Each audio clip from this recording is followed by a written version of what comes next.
Welcome back to the Corporate Research Center from Blacksburg, Virginia. We're in the stew here for TSL today. Kyle Marshak across the way. We got Carter Hill. Gio producing as well as ever from behind the set and giving us a little shimmy. And then we have Chris Hirons waiting for us. You didn't here have for to men's expose baseball. him. Oh, come on. I mean, he's a happy guy here. Can I interject here real fast? Yeah. You were doing a great job in your first role as the host of TSL today. Dude, you're making me blush. You can't embarrass me like this. Oh my gosh. In my first hosting role. All right, well, we're in segment 2 for TSL today. We're going to talk women's hoops, a team that's performing as well as ever to lighten our palate. And then, of course, we have softball after their Clearwater Invitational, and they have Abilene Christian coming up. And we'll top it off with the man, the myth, the legend, Chris Hirons, hopping on the stew to talk about baseball as we preview ETSU. All right, let's start with women's hoops, though. Let's dig right in. We have the hypothetical fork and knife ready to go. Last meeting with North Carolina, which is coming up soon. They were in Castle Coliseum, 68-65 W, and the Hokies went 38% from the field, but 39% from three. That's the first thing I think of when I see that box score. Yeah, and you look at this, and it's one of those things too where Virginia Tech, they have continued to roll ever since that North Carolina game for the most part. Can we touch on this NC State game back on Sunday a little bit too, because I think too that's the bigger storyline as we head into this Thursday game. Virginia Tech 75-62 winners over the Wolfpack, and it was quite frankly one of their better performances of the year. You look at the box score overall: Liz Kitley with 24 points, Georgia Amore with 15, Deasia Gregg with 13, and then Taylor Soule with 12. I thought the highlight of that ball game was Liz Kitley was the best defensively I have seen her probably in her Virginia Tech career. Camille Hobby down low, who was matched up against Kitley, she scored the first 8 points of the ball game for NC State, and she did not score the rest of the way. I thought Kitley was phenomenal back on Sunday. So let's look at it from a larger scope here. As of February 6th, which was a Monday, they had a 6 p.m. tip with number 22 ranked NC State at the time. And from there, looking forward, they had what was at that moment 5 consecutive ranked opponents. Now, NC State was no longer ranked at the moment that they played them. They walked away 75-62. Your score, that was a good one in Castle. And now they prepare for an unranked North Carolina squad. Still a very strong team. ACC women's basketball, as strong as it's ever been. What do they got to do to defeat the Tar Heels for a second time? Well, they got to continue to shoot the ball well from the field. That NC State game, 56% from the field, 32% from three isn't great, but they were really good from inside the arc and really good on the inside. If they can continue to do that, Virginia Tech will have a chance to win this game. Yeah, you mentioned it. Let's go back to that North Carolina game back in Blacksburg early on. That was on New Year's Day. I was actually on the call for that one. That feels forever ago. 68-65. That was a thrilling win for the Hokies.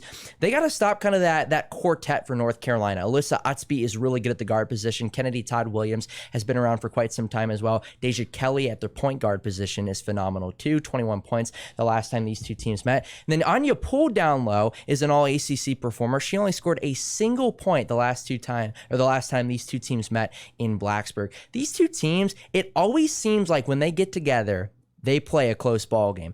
I think it was something like, this is off the top of my head, so this could be completely wrong.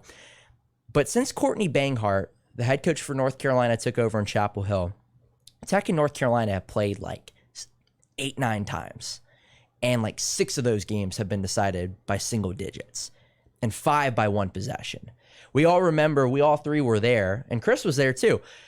The ACC women's basketball tournament last year, the quarterfinal matchup with North Carolina was that game where Georgia Amore hit the shot to put them up 2 with 2 seconds left, and then Alyssa Utsby, I believe, Gio would know, he was calling it, tied the game up at the end of regulation, and then Virginia Tech ended up winning in overtime. These two teams, they always play close ball games, and going down to Chapel Hill will be tough. Carmichael Arena is a place that rocks and rolls for women's basketball, especially when Carolina's winning. We saw how it was earlier this season. They sold out the Duke game earlier this year. I don't know what it's looking like right now from a fan standpoint in terms of how many people are going to be there, but I can imagine it will be a great atmosphere when Tech goes down to Chapel Hill. It's a top 10 team in Virginia Tech, and North Carolina, they really want to be able to knock off the Hokies and secure a top 4 spot and a top 4 seed in Greensboro in 2 weeks. Yeah, and before we talk about the roof and the floor for the Hokies going into the ACC tournament and what we hope in the postseason afterward, can we just talk about the fact of how fun it is for women's hoops to be in the Raleigh to Durham area? I mean, we talk about it all the time. There are 4 D1 schools in the ACC in that area alone. There are like 7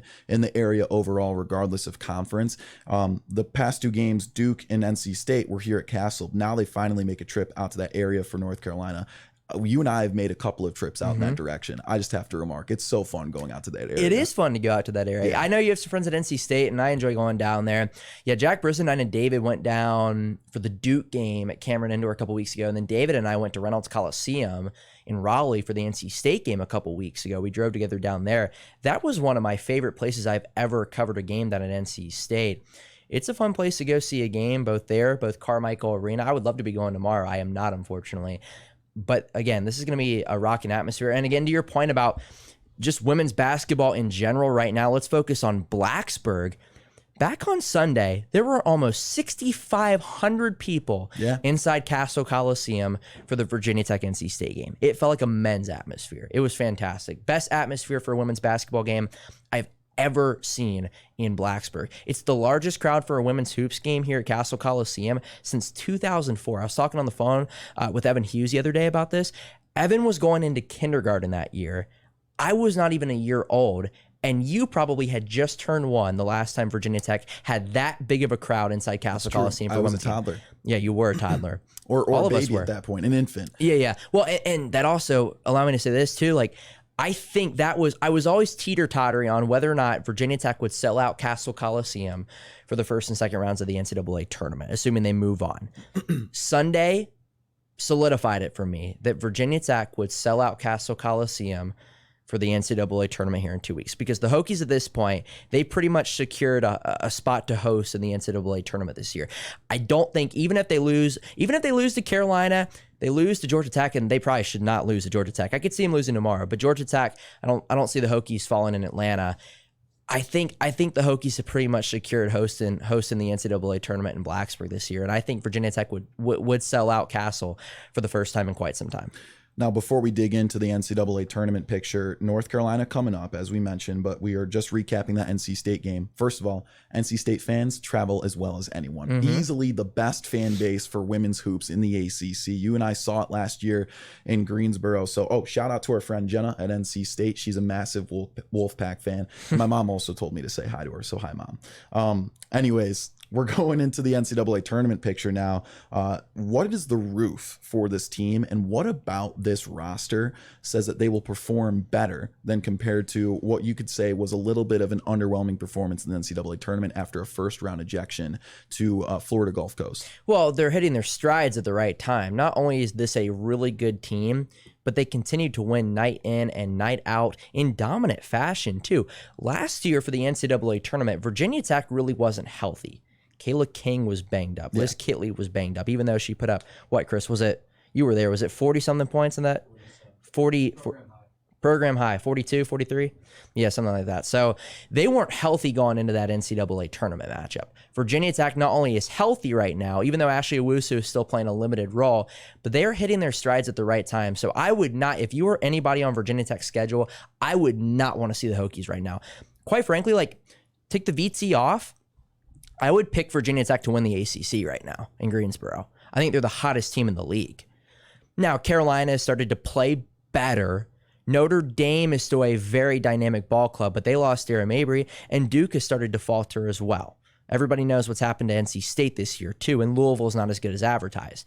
I think Virginia Tech is as well equipped as anybody in the league to win the ACC when it comes to tournament time down in Greensboro. And I think from an NCAA tournament standpoint, when you look at their ceiling, I could see them going Sweet 16, Elite 8. I don't know about Final Four, but maybe Sweet 16, Elite 8. I think that's a good ceiling for this Tech team.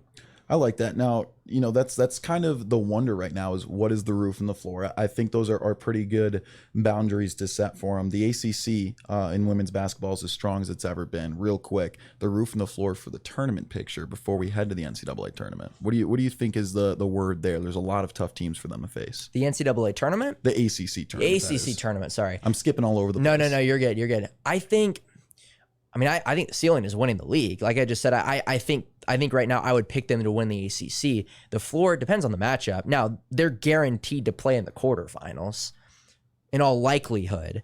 So I would say the floor is losing in the quarterfinals because you just never know what can happen. It just really depends on who you're matched up against. So I would say that's the ceiling and the floor, but this Tech team is well equipped to win the ACC for sure. All right, well, let's flip the script to some softball. We're looking at them preparing for Abilene Christian in the Lone Star State Invitational. Right now, they are 7-3 overall, and they are ranked number 10/12 in the nation. So 7-3. They faced 3 ranked teams in the Clearwater Invitational. They lost to all 3, but they had some good performances. What stands out to you with the softball team? Well, I think this weekend, yes, it was disappointing to see them lose to number 5 Oklahoma State, though they got back into that ball game. We were sitting here on set, and they were losing 9-3. They came back. Jamie Bailey, Kelsey Bennett, 2 solo shots in the 7th to tie the game up at 9. Just ended up falling late in that one. That was an incredible ball game. They lose to number 2 UCLA, and then they lose to number 10 Arizona. Yes, they did go 0-3 in that ranked stretch, but this is still a huge test that will really benefit this Virginia Tech team going forward, in my opinion. And that's what Pete DeMore had in mind. He threw his young guns against those big ball clubs. Emma Limley, she only pitched against Nebraska and USF. She threw against Arizona too.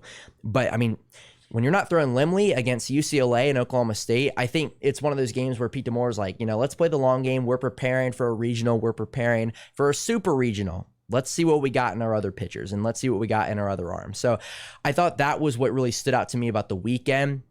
Yes, they did go 0-3, but I think playing this type of competition will really help out Virginia Tech in the long run. And now you got another test this week, and you mentioned Abilene Christian. They also got number 9 Texas down in Austin. Yeah. And Texas was the national runners-up last year to Oklahoma. So it just never stops. And this is the last weekend of non-conference play for Tech softball before conference play starts next weekend when NC State comes to town. So it's one more opportunity for Tech to kind of fine-tune some things and figure out what they got before the Wolfpack come to town. Yeah, and Mount St. Mary's a doubleheader a couple of weeks from now.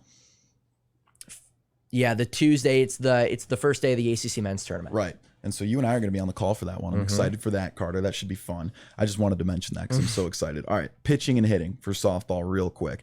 What would you say is the thing we should probably focus more on right now? I think their hitting's pretty strong. Is it their pitching that they need to improve? I mean, they're exceptional in both.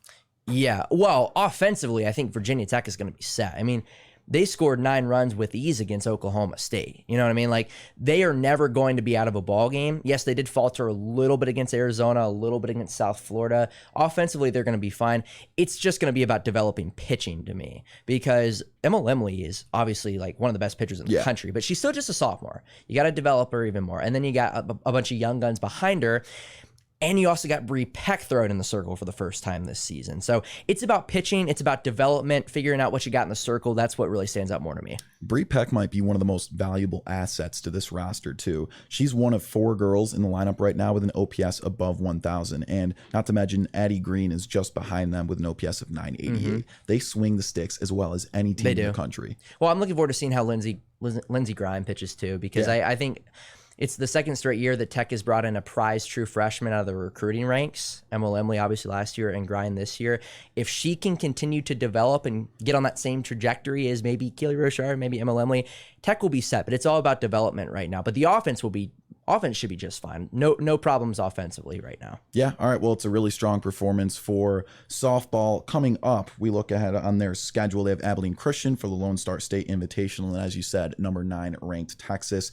They have a 2:30 o'clock first pitch Friday afternoon. We await to see what the coverage will be on for TV, but that should be a fun one. All right, Carter, thank you for hopping on the stew with me today. Hey, let's do the old switcheroo. Let's replace you with Chris right now and talk baseball. Always enjoy my time in stew.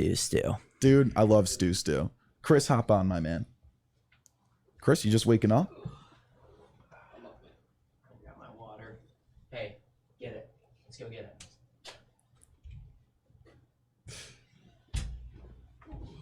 Always in a good mood. Welcome onto the set, Chris. How you doing, buddy? Good, man. How are you? I'm doing good. Baseball has us in a good mood. Number 14 ranked squad in the country.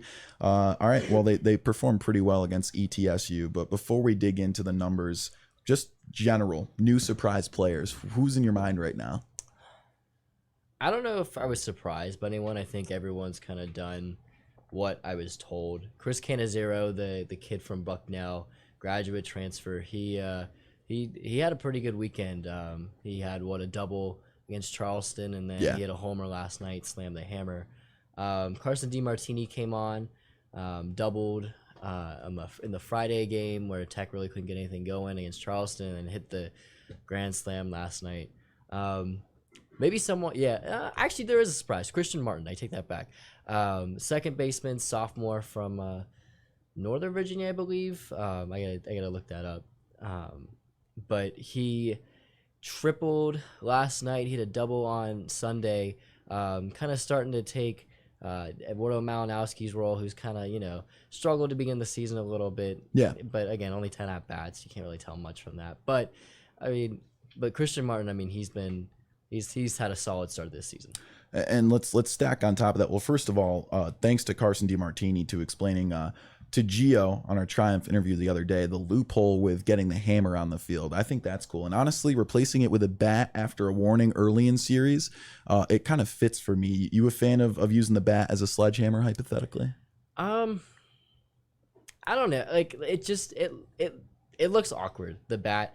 Personally, I like the air hammer more. I was talking to John Sheff after the game on Sunday, where Tech had, slammed the hammer for their first home run, and then, had two more home runs from Jack Hurley and Garrett Michelle, where they both slammed the bat. Sheff said maybe, going back to the air hammer might work a little bit better. He said the bat's a little awkward. But just to clarify for that rule, Tech can use, so once a series or once per midweek game, the first time they hit a home run, they can slam the hammer. That results in a warning. And then the next two times, they either have to go to the air hammer or the bat hammer, and that's up to the discretion of the umpiring crew. During the weekend, the umpiring crew were fine with the bat, but the crew yesterday, they said that Tech couldn't use a bat because they considered it a prop. So Tech went with the air hammer. Now that's interesting because I felt like in the NCAA rules it said non-baseball equipment, right? Non-sport related equipment. A bat is technically, baseball related. Do you think they're kind of getting a little too tight with that one? It's umpires' It's their discretion. I mean, yeah. it's how they interpret Why the is rule. it left up to the umpire? Baseball rules like that, like they are left up to the umpire's It's a fair discretion. question. That's just the way Yeah. it's been, and I mean, it's really just umpire's discretion. They can say, kind of. That's a sport as old as time too. So they are definitely a crew that goes with the rule book. All right, let's dig into the numbers for this team. Really, the first thing that stands out: the Hokies have outscored their opponents 44-15 so far. It looks like they once again have one of the best offenses in the ACC. Yeah, I mean, last year obviously they hit 126 home runs, second most of program history. This year, you kind of see, they're manufacturing runs. The Friday game, they kind of got off to a slow start, but Saturday, they manufactured every single run they scored, didn't hit a single homer. And then Sunday, had the 3 homers and hit 2 yesterday. But, I think this team is a lot of like pitch to contact rather than power. They got some help from the Blacksburg win last night with Canazero's and DiMartini's homer. Yeah. But, I mean, it's a lot of pitch to contact. You watched with Canazero. Christian Martin's a big contact guy. I'm trying to think who else. Carson Jones, who had a bunch of homers last season, he's had a bunch of RBI singles this spring. So I mean, it's a team that's more pitch to contact, hit the ball in the gaps rather than drive the ball over the wall. Now, what's the hope for a guy like Jack Hurley, who led the NCAA in batting average for a large majority of last year's regular season, looking to be kind of that premier guy for the Hokies? You could say hypothetically in replacement of Gavin Cross. Yeah, I mean Jack. I mean it's Jack's team now, but you could also argue it's Carson's team too. Yeah. But Jack and Carson, they're the 2 stars on the offense that were brought back from last year. The 2 guys that hit in the high 300s, that hit a bunch of home runs. But I mean, what you're hoping from Jack is he replicates his success from last season. For sure. All right, well, let's preview this Bryant series. It's a decent team. We saw them last year, and they're kind of strong out of that mid-major area, right? We saw how the Hokies performed against Charleston. You see a lot of parity against mid-major schools. What's the hope against Bryant? You think they are happy with a sweep, or could they settle for a split like they did with Charleston? I mean, obviously, if you're a baseball player, you're hoping you sweep, you win every game, and if you're the team, you hoping you sweep. But Bryant is one of those teams. They make the NCAA tournament almost every year. They're pretty good. I think that Tech, the fact that they're at home, they don't have to go on a 5.5-hour bus ride along with schoolwork. They don't have any other priorities. They are here this weekend. They are here to play baseball. I think a sweep is definitely in the realm of possibilities. Outside of a grand slam last weekend, Tech sweeps that Charleston series. So I mean, I wouldn't say like, expect a sweep, but like there's a good chance that sweep's gonna happen. Yeah, we know there's a lot of parity in baseball, so we'll see how that series goes. All right, so let's check out the broadcast. 8 p.m. tip-off live on ESPN from Cameron Indoor Saturday night for men's basketball at Duke. Gio's pumped for that one. Women's basketball at North Carolina on the Regional Sports Network, 8 p.m. tip tomorrow night in Chapel Hill. And of course, we said men's baseball versus Bryant. Game 1 p.m. first pitch, Friday afternoon, live on the ACC Network Extra. Or you can listen to it live on Learfield with our very own Giovanni Heater on the call. Look at him blushing behind the desk. He's so happy. Filling in for Evan Hughes, of course.